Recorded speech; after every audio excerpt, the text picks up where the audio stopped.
É muito comum a gente ouvir relatos na clínica, no consultório, na escola, de crianças que têm menos de 3 anos de idade e que aprenderam a ler sozinhas, sem que fosse preciso dar nenhum estímulo a mais para que elas iniciassem a leitura.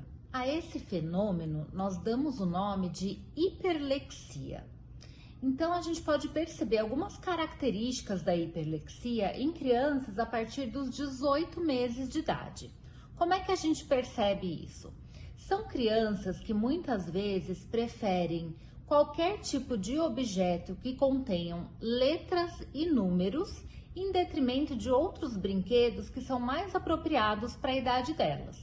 Então, são crianças que quando vão passear nas ruas, por exemplo, de carrinho, com os pais, elas prestam atenção de modo excessivo, até obsessivo, no número das casas, nas placas dos carros. E é muito importante a gente salientar aqui que, embora a hiperlexia seja muito comum nos casos de TEA, não faz parte do quadro de TEA. Então, não é porque a criança tem hiperlexia que ela tem o autismo também.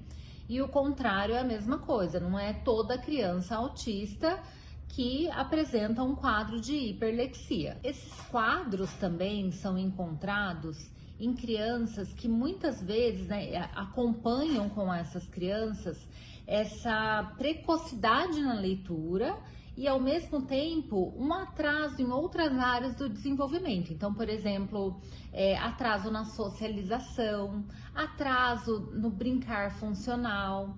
São crianças também que não gostam muito de mudar de rotina. São crianças que muitas vezes têm um atraso de fala, então elas não falam, não se comunicam através da linguagem falada, mas já conseguem decodificar as palavras, então elas conseguem ler e escrever. Então, quando a gente pensa na hiperlexia, ela pode ser considerada uma síndrome. E são 3 as características principais para a gente pensar na hiperlexia. A primeira delas é, de fato, a precocidade na leitura e no interesse por números e letras. A segunda característica é um atraso na fala, então muitas crianças não falam e outras têm um atraso que é significativo na fala.